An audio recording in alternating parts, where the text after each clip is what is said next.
The moment the iron gate slammed shut behind her, the old woman didn't flinch. She didn't beg. She didn't knock. She simply turned around, pulled her wrapper tighter around her frail body, and walked barefoot into the pouring rain, dragging her old nylon bag along the muddy roadside. It was Chuka, her only son, who had just kicked her out of the very house she built with the years stolen from her spine and sweat. He didn't even wait for her to pack. He had thrown her things out, her wrapper, her wooden comb, the Bible she always held close, and then shouted at her to never return. He said she was a burden. He said her presence was blocking his future. He said he couldn't live his big man life with an old cargo like her occupying his sofa and praying in tongues every morning. That morning had started with thunder rumbling across the sky, like the heavens themselves were warning her. But she ignored it. She thought maybe today her son would smile. Maybe he would remember how she starved herself to send him to the private university, where he now boasted he networked with oil company people. But instead, all he remembered was how her hands shook while serving his tea, how she forgot his girlfriend's name, and how her worn slippers made noise on the tiled floor. She reached the roadside gutter just as a trailer roared past, spraying dirty water all over her wrapper. She staggered but didn't fall. People watched, some with pity, others with judgment. A few whispered and pointed, "Is that not Mama Titi?" But none stepped forward to help her. In this part of Lagos, people respected money, not motherhood. And once they saw that your children rejected you, they too erased your name from their hearts. Mama Titi walked on through the flooded streets of Surulere until she found a dry corner beside a locked shop. There she sat on a cement block and opened her bag. Inside, wrapped in cloth, was an envelope, a plain brown envelope, heavy with meaning. Inside it were original land titles for 3 plots in Lekki Phase 1, shares in a multinational company she bought decades ago, and bank statements that could silence a room filled with billionaires. But she never told Chuka. She had planned to surprise him on his 30th birthday with a small house in Banana Island. She had even drafted a handwritten letter, blessing him and praying for his destiny. But destiny has its own ways, and tonight, it had dragged her into the open street like a forgotten widow. Back at the house, Chuka poured himself a drink and smiled. He thought he had finally gained control. No more old woman boiling herbs in the kitchen. No more embarrassing stories from the village. No more sleepless nights hearing her sing church hymns at 2 a.m. He planned to repaint the house, bring in his new girlfriend, and invite his business associates for a wine party. He even posted a status update on his social media. Time to be. Cut off dead weight. New chapter loading. Not once did he feel regret. Not once did he look out the window to see if she had reached the gate safely. But someone else did. Across the street, parked inside a black Prado Jeep with tinted windows, a man in a navy blue kaftan lowered his binoculars and sighed deeply. His name was Chief Ojediran, a retired judge and the personal legal advisor to Mama Titi for over 22 years. He had been watching the family from a distance for months. She had instructed him not to interfere until the boy made his final decision. She had told him that Chuka needed to reveal his true heart before any inheritance would be passed on. Tonight, that heart had been revealed in all its filth. He had failed. The chief picked up his phone and dialed a number. It rang once. Then a deep voice answered. "She's outside now," the chief said, still watching the woman sit alone in the dark, hugging her bag like a baby. "Activate the second plan. Transfer the property documents to her niece in Ibadan. And cancel the Lekki gift. The boy no longer qualifies." Then he ended the call and lit a cigarette, the flame from the match flickering like justice about to rise from the ashes. Far away, in that corner beside the locked shop, Mama Titi didn't cry. Her hands gently traced the edge of the envelope inside her bag, and for the first time in years, she allowed herself to smile. Not a wide smile, but the kind that only a mother born of thunder and patience could manage. The world had changed. Her son had changed, But the ancestors had not. They still watched, still waited, and they would rise, not with curses, but with consequences, because in Nigeria, when a child forgets his roots, the ground finds a way to remind him, loudly. It started with small things, like cracks in the wall you don't notice until the building is already tilting. 3 days after evicting his mother, Chuka woke up to silence. Not peaceful silence, but the heavy, choking type that hangs in the air like something terrible is about to happen. The generator refused to start. The prepaid electricity meter was empty. And his usually vibrant bank app kept showing a loading error. At first, he brushed it off.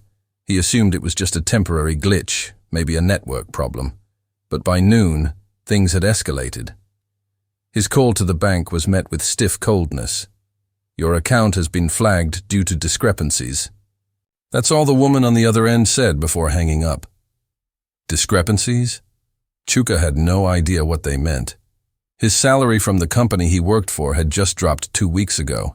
He had savings. He had plans. But now, his entire account was frozen. No warning, no explanation. Still, pride wouldn't let him panic. He put on his designer shirt, picked his car keys, and drove to the bank in Victoria Island. But when he arrived, the security man at the gate didn't open it. "Oga, managers say make you wait outside," the man muttered without looking up. Chuka felt heat rush to his face, not from the sun, but from shame. Other customers looked at him, puzzled. Some even recognized him from social media, where he once flaunted photos of wine glasses and leather seats. Now he stood outside his own bank like a stranger in his father's land. When the manager finally appeared, his face was tight. He didn't offer a handshake or a seat. He simply said the words that made Chuka's stomach drop to his knees. "Sir, your guarantor withdrew her mandate and deactivated all linked business accounts. By instruction, we have frozen access pending further review." Guarantor? Mandate? Only then did Chuka remember that his mother, yes, the same woman he had called a burden, had once used her dormant business to secure his loan application 3 years ago. She had linked her wealth to his dreams because no one else trusted him then. She hadn't told him the full weight of what she did. She simply said, "My name is enough." And indeed it was, until she removed it. He left the bank without speaking, his steps heavy like someone walking through thick sand. When he opened the car door, his hand trembled. Sweat rolled down his back despite the AC. He dialed her number, twice, 3 times, but it never connected. Her phone was off. Or maybe the SIM had been broken in 2 and thrown into the gutter like the relationship he had destroyed. That night, he couldn't sleep. The shadows in his sitting room stretched longer than usual. The silence grew teeth, and memories of her kindness began clawing at his brain. How she used to wait by the gate when he returned late. How she warmed his food and left it on the stove, even when he ignored it. How she prayed outside his door every Sunday morning. All those things felt like noise then. Now they were gold. Lost gold. Meanwhile, in Ibadan, a new light had entered a quiet home. Mama Titi had relocated to her niece's small bungalow in Bodija. She didn't complain about the smaller space or the lack of city lights. She preferred the peace. She started her days by sweeping the compound and boiling yam. Her niece, a humble secondary school teacher named Remy, welcomed her with joy. To her, the woman was a blessing, not a burden. She had no idea of the wealth wrapped inside the old woman's bag, but she would soon find out. On the 5th day of her stay, a convoy of black cars stopped in front of their gate. Men in suits stepped out, lawyers, estate agents, and bank representatives. Remy panicked, thinking it was a mistake, but then one of them bowed slightly and handed over a sealed letter. It was addressed to the honorable beneficiary of Madam Justina Okeki. That was her aunt, Mama Titi. Remy read the letter out loud, her hands shaking. Inside was a declaration. The 3 lands in Lekki had been transferred to her name. The old woman had quietly decided that the one who honored her would inherit what the rude son had rejected. It wasn't revenge. It was restoration. She simply followed the law of balance, a law older than currency. Back in Lagos, Chuka's situation worsened. The landlord came knocking, claiming rent had not been paid in 6 months. But Chuka had been paying through a standing order, one now deactivated by his mother's revocation of access. His company terminated his appointment citing reputational risk. His girlfriend packed her things and left with a single note that read, "I can't build with a man who burns his foundation." Alone and broken, Chuka sat on the same sofa he once refused to share with his mother. The walls echoed now, repeating every harsh word he had ever thrown at her. That house no longer felt like home. It felt like a tomb made of regret. But regret was not enough. In Nigeria, the land remembers. Ancestors do not sleep. And when a son forgets the woman who birthed him in blood and fire, even the spirits turn their backs. Word spread like Harmattan wind across the southern breeze. They said Mama Titi, who had once sat silently under a kiosk in the Lagos rain, was now living like a queen in Ibadan. They said lawyers bowed before her gate, and that her new bungalow was now paved with marbled tiles and surrounded by a neat flower fence. Some didn't believe it. Others wept when they realized it was true. The same woman whom Chuka called a burden was now blessing churches and sponsoring school fees of orphans she had never met. But the miracle didn't start with her money. It started with her heart. From the first day she settled in Remy's home, she became the mother the entire street never had. She sat with the blind, she fed the sick, and she gave her wrappers to women in labor. She never spoke of her son. She never cursed his name. She simply poured all the love she had once stored up for him into people who still knew how to say thank you. Meanwhile, Chuka sank further into disgrace. He had moved out of his flat and into a friend's spare room, but even there, shame followed him like a loyal dog. His name had become sour in the mouths of neighbors. No one wanted to associate with the man who threw out his own mother. The photos he once posted with pride now returned to haunt him. Screenshots of him mocking her poverty, tweets about cutting off liabilities, and even a video where he slammed the door in her face during a house party, all now circulating on social media with captions like, "And now he begs for bread." He tried calling her again. He borrowed a phone and dialed her number in desperation. But it rang unanswered. Each beep was like a slap across his ego. The same woman who once rushed to the hospital when he had malaria now didn't even return his calls. She wasn't cruel. She had simply become unreachable to someone who threw away his access card. His stomach grew empty, and his clothes began to loosen. Even his so-called friends slowly distanced themselves. Opportunities dried up. His bank account remained locked. The car he once polished every weekend was repossessed. And the most painful blow came when a young man knocked on his borrowed room's door with a folded newspaper. It was an article, "Retired businesswoman builds free housing estate for elderly women in Ibadan." There was a photo. It was his mother, standing with her hands raised in praise, surrounded by women in matching ankara. Below the headline were her words, "When you are rejected by those you love, redirect your love to those who still believe in it." Chuka crumbled. He dropped the paper on the floor like it was poison. His eyes stared into nothing. His knees weakened. He had been defeated not by poverty, but by truth. In Ibadan, the blessings continued to multiply. People began to call her Mama Foundation, and politicians started sending her letters of gratitude. Yet she remained as simple as ever. No jewelry, no flashy clothes. Just the same old slippers and wrapper, though now ironed and neat. Remy begged her to buy a new wardrobe, but she refused. "Wealth doesn't change your skin," she once told her niece.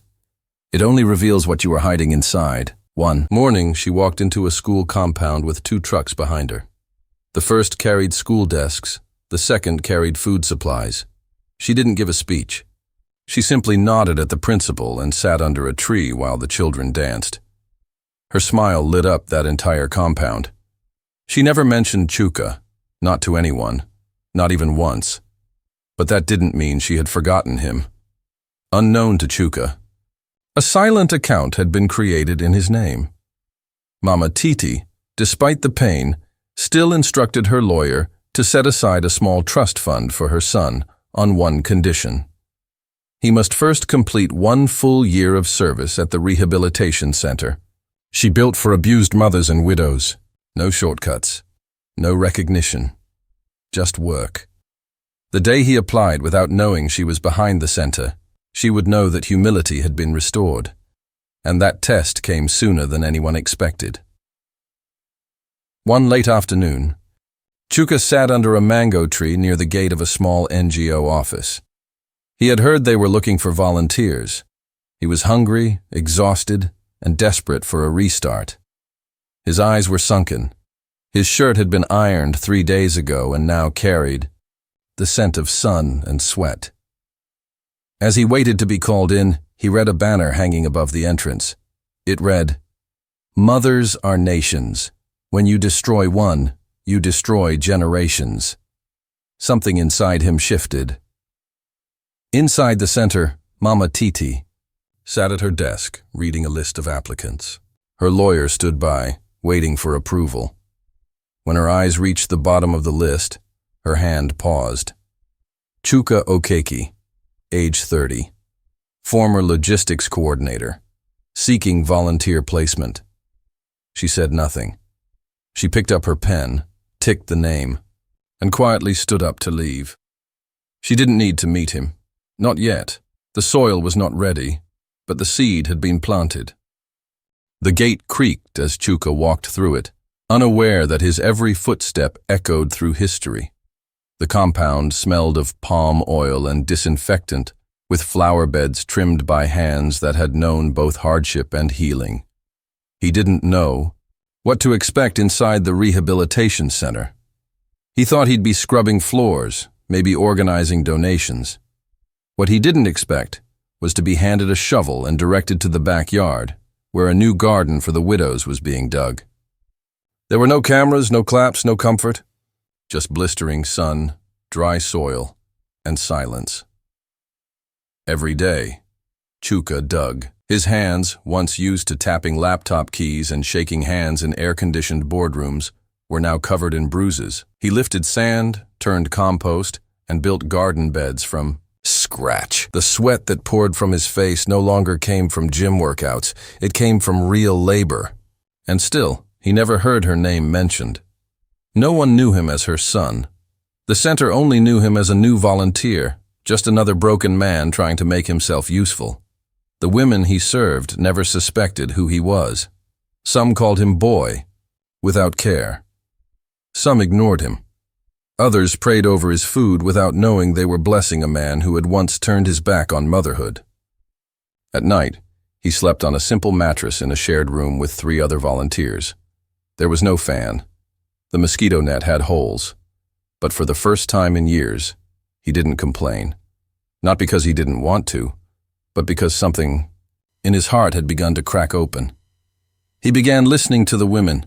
Stories poured from them like rain. One had been disowned after her husband's death. Another had been accused of witchcraft by her own children.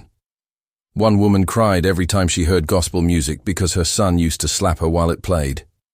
Chuka didn't speak. He only listened. And each story buried itself into his bones like ancestral arrows of truth. Slowly, he began to understand the horror of what he had done to his own mother. Then, one morning, something changed. The oldest woman in the center, an 84-year-old with no teeth and a crooked spine, handed him a clay bowl of pap and stared at him for a long moment. Then she whispered, "You're the one." Just that. Nothing more. But the words chilled his spine. He didn't know what she meant. But that same day, the head coordinator handed him an envelope. It was sealed, plain, and light.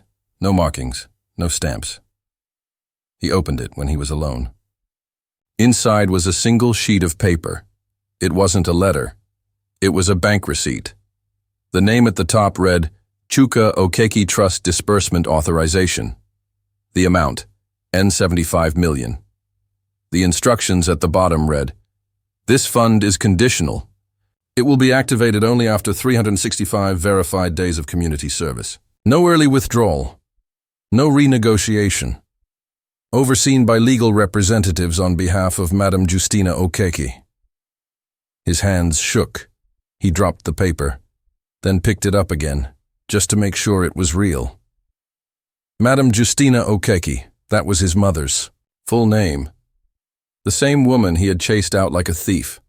The same woman he had never apologized to. The same woman whose prayers once shielded his foolishness. Now she was still feeding him, from a distance. She had placed him into a system where only humility could lead to restoration. That night, he cried, not because of the money, but because of what it cost him to realize the value of a mother. He wept into his thin pillow until it soaked. In that moment, surrounded by mosquitoes and quiet ceiling fans, he wasn't a man anymore. He was a child who had broken the bowl that once fed him. Months passed. The days turned into routine. Chuka no longer needed to be told what to do. He taught younger volunteers how to fix broken pipes. He mended shoes for the elderly. He painted the nursery without anyone asking. And slowly, the women began to smile at him, not because they knew who he was, but because he had earned it. And then one day she came. Mama Titi entered the center without noise, dressed in her usual wrapper and head tie. Her walking stick tapped gently on the tiled floor as she walked toward the garden. No one stopped her. She had built this place, after all. She sat under the mango tree. Yes, the same one near where her son had once waited months ago. And as the sun filtered through the leaves, casting golden lines across her weathered face, Chuka walked around the corner with a watering can in his hand. Their eyes met. For a long time, neither moved. She didn't speak. He didn't drop the can. But tears rushed into his eyes like a long-awaited storm. He fell to his knees, not out of obligation but out of repentance. He bent his head so low that his forehead touched the soil. Not for mercy, not for money, but for a second chance to be called son. She didn't say a word. She stood slowly, walked toward him, and placed her hand gently on his head. That was all. No speech, no punishment, just the quiet grace of a mother who had endured the fire and still chose to water what had been burned. And in that moment, the millionaire forgave the man who had forgotten her, not because he deserved it, but because she remembered who she was. Not a victim, but a mother.